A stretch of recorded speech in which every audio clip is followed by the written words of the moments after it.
Well, hello, Bob Dendry here, and welcome back to Transport Fever 2, where we are building the Reno, Thousand Oaks and Roseville Railway.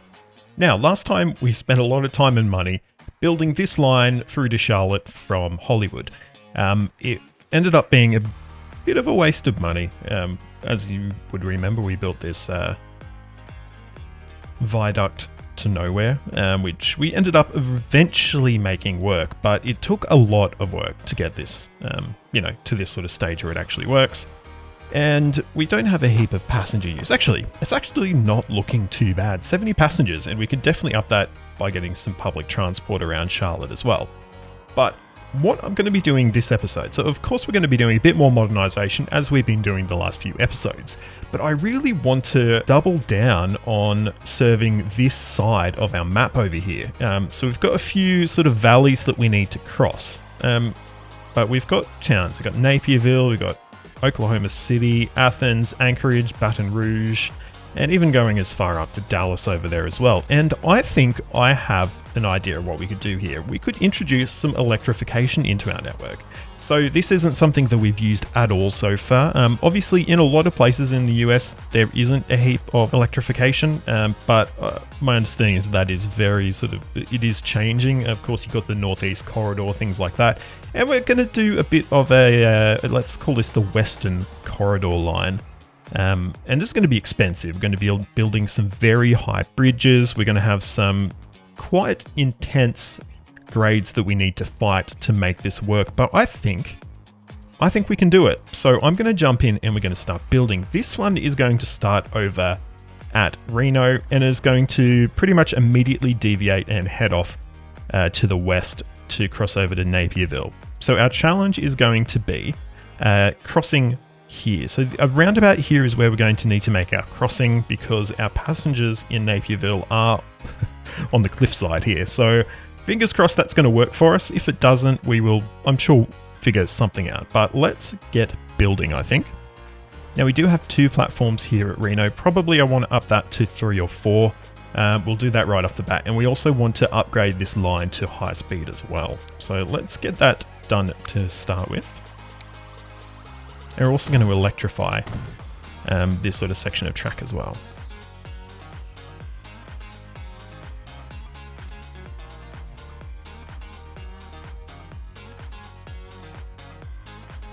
We might get a new main building as well, a new sort of concourse area. That will actually join this up to this section of the town as well. So that's a little bit extra, usage we're going to have as well. So you can come in at the old building here, and we've also got the brand new one over here that you can use as well. Perfect.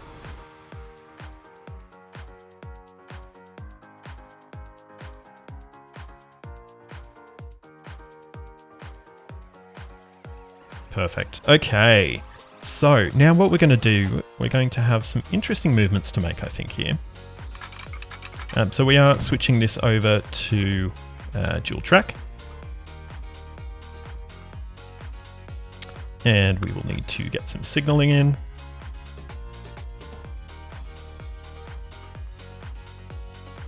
Next, we need to decide how we're going to get over in this direction. Now, I did consider doing this as a bit of a flyover, but I think we're going to keep it basic for the moment and just have it as a flat junction. I don't know if there's really the demand to have this set up as a proper flying junction. We've only got 1 train going along this line, and we can always upgrade it later if we need to. So yeah, reasonably happy with that choice.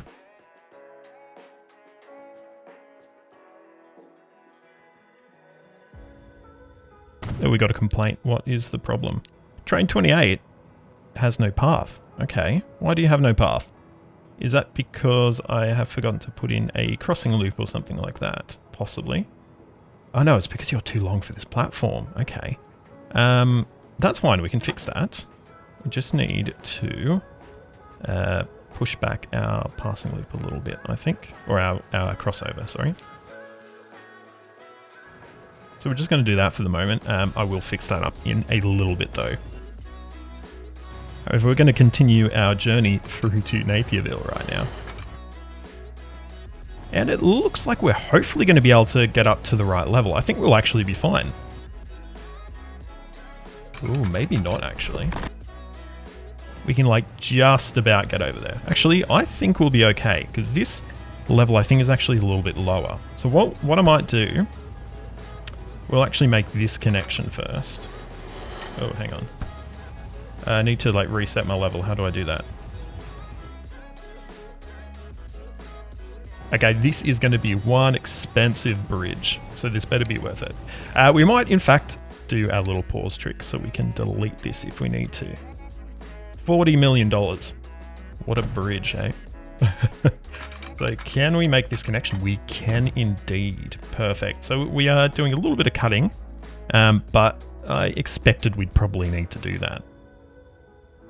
Next, let's see if we can get a station on here. So I might do a little bit of modifying of our cityscape there.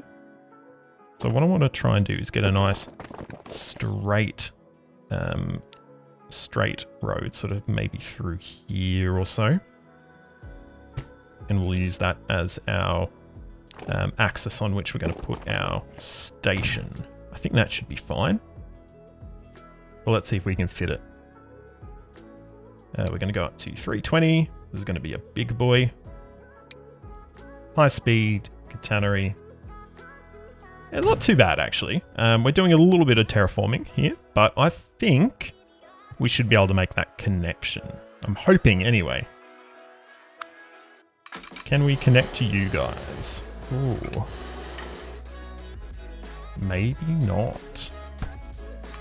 Let's try doing the other way. Oh wow, no, far out. That's very high, isn't it?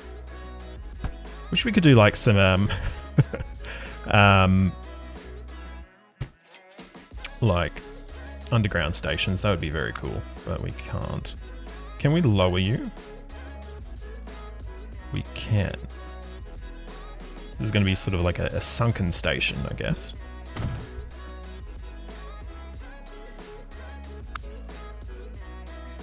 Now you should surely connect up there. Perfect. Oh wow.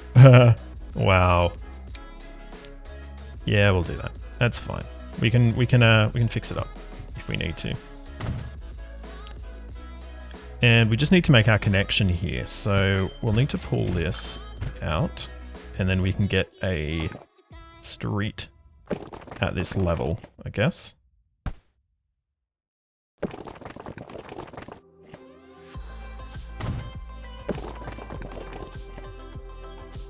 Okay, I mean, it's not the worst. We can actually just leave it like that, in fact, if we really wanted to. Yeah, why not? We're going to have to, of course, play again because we are pretty much out of money. But, I mean, that's really expensive work. We're probably not going to duplicate this bridge to start with. But we'll be able to duplicate the rest of the line with not too much bother. Let's actually see how much it's going to cost to duplicate this, because it might be a bit cheaper. It is a bit cheaper, so we actually will have the money to do that fairly soon. And there we go, one expensive bridge. Okay, so from here we'll be heading off probably via Oklahoma City. And then through to Anchorage. And there's also an opportunity we have here to join up with Charlotte as well. So a lot of things on the go here. And we'll, just have to see how things are, or how the cookie crumbles, I guess.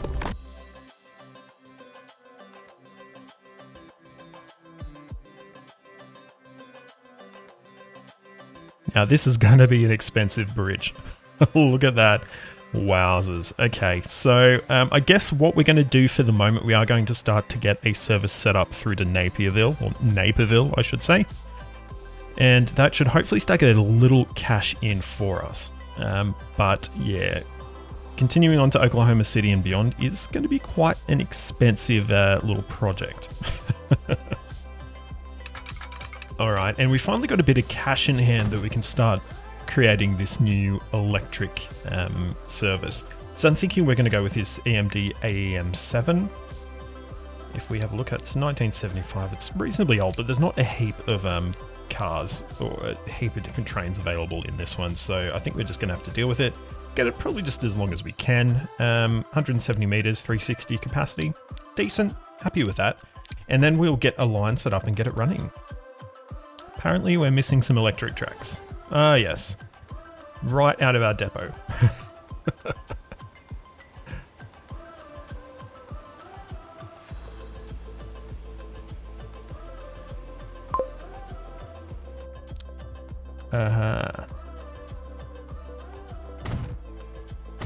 Fixed. Cool. All right. So, I don't know if we'll make any profit off this, to be honest, but we're going to give it a red hot go. No one waiting. No one waiting at all at this point. That's okay.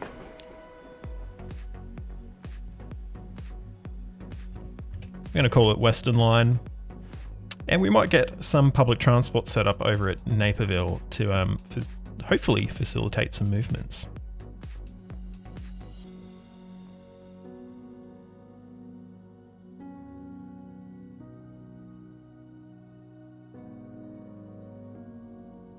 Whoa, what has happened here? Okay. Oh, okay. That was interesting. I've broken the game a little bit, actually, it looks like. Oh well, at least we've got our nice, fast electric train coming in to pick up absolutely no one. Okay. Anyway, let's get some buses in. Alright, now being quite cognizant of the fact that I've been recording for quite a while, so hopefully this isn't going to be too long an episode, I do want to try and get some more of our old steam trains replaced. So we're in 1991, we're far past the era of steam, so we probably should try and get the last sort of vestiges of the steam, era out of the way before too long. If we pop over to our vehicle list, we can see we do still have, actually not too many. We've got, what, four steam trains left. That's not too bad. We've got some diesels we could replace by now, to be honest, but that's a whole nother story. So let's try and get the remaining few of these old steam trains replaced.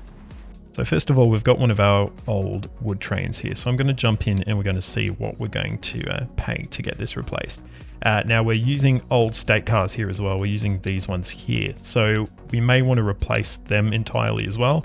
But as you can see from our account right now, we don't really have that much money because we've made a lot of big purchases that aren't quite paying off yet.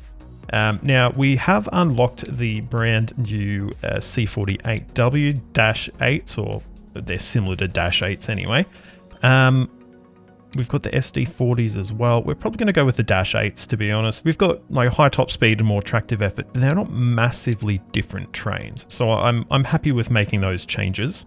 It's going to be 11 million for one of those, and probably another 30-40 million to replace our cars as well. So yes, it will be expensive.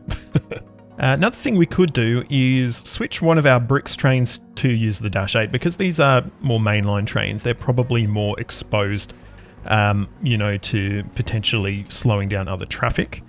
And I think we might do that. So we've got this guy here running to Santa Clara. I think he's probably going to be our best bet right now. So what we'll do then, we'll purchase the Dash 8 and we will make those modifications.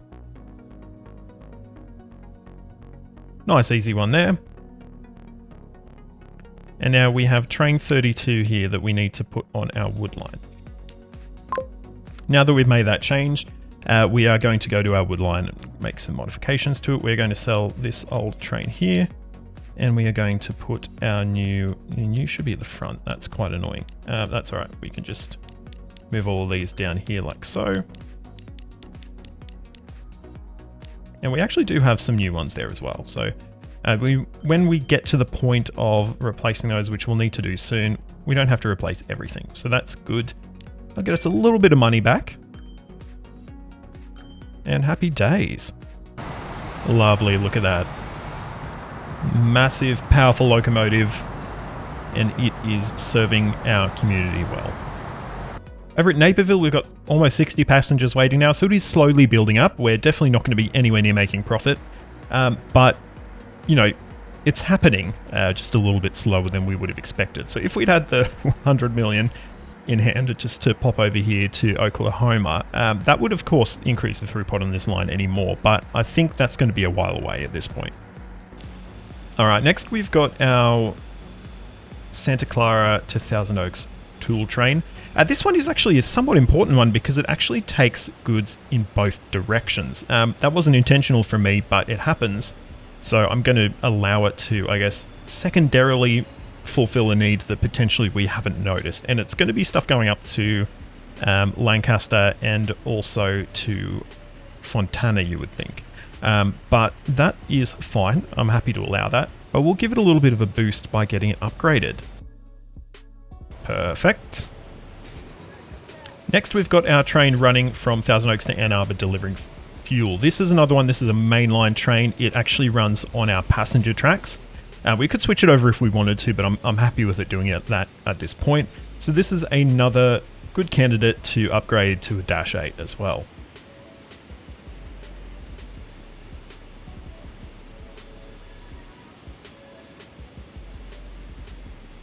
While we're here, I might just put another car on there just to slightly boost the capacity, because obviously we've now got a little bit extra space to play with.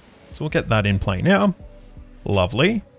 Finally, we've got one last steam engine running, and that is on our Roseville Stone line. This one doesn't require a modern locomotive. It is a fairly separated line, so we can potentially either, if we've got any GP9 still running on our main line, we can switch them over. If not, we can actually switch an SD40 over instead. So let's have a look and see where our GP9s are currently sitting. So we have a food train here, which is still, you know, it's traveling quite a way. So this is the one that we'll probably switch over. We can get it onto a Dash 8, and then we can use the GP9 on our Stone line instead. All right, so let's do it. Let's get a Dash 8 on this train.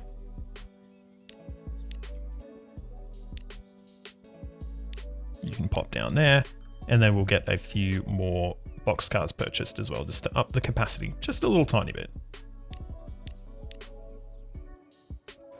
And let's make that modification now. Nice and easy. Next, we'll get this moved onto our Stone line. Then it is time to replace our last steam engine. Love it. Cool, so that is done. Steam is gone. Thank God, because it was sticking around like a bad smell. As you can see, the financials on our Western Corridor train, look, they're nowhere near breaking even, but year on year they're increasing. So I'm pretty happy with it. Hopefully we can get enough money to build that $100 million, connection here. Maybe there's even a better connection we could potentially make to sort of minimize what we're looking. So we're looking here at the moment. What if we were to move and try and make a connection here? It'll be much lower, I think, or at least a little bit lower anyway. And let's see if that will do anything for us. Wow, actually, it does. Okay, so that's something to keep in mind. So let's pop over here and just compare. Yeah, much, much different. So, okay. So that tells us what we need to be doing next episode then. We need to make the connection across here. So that will allow us to connect to Oklahoma City, and we can continue on to Anchorage and Baton Rouge if we want to. I do want to connect from Charlotte across as well. Now that is going to be a bit more of a challenge. There's not really any way we can get around that. It's going to be a massive cost regardless. What if we try and make it a flat connection? Will that do anything for us? Oops. So it's a flat connection there. And no, it's not really changing anything at all. It's going to be $84 million. But yeah, something to keep in mind. I think this is a connection we need to make, and we can definitely, I think, improve how we're making this sort of line work. I think if we pull it through to Oklahoma City, then over to Athens, that's definitely an option, and we can sort of reorganize the lines we have already set up. But that's all going to be in the future, so I hope you've enjoyed this episode. If you have, please give it a like, subscribe to the channel, and ring that notification bell so you get a ding to your device the next time I post a video. You can find links to all my social media in the description, so please jump on there, like, follow, subscribe, do all that wonderful stuff. But until next time, I'm Bob Dendry, this is Transport Fever 2. Thank you so much for watching today, and goodbye.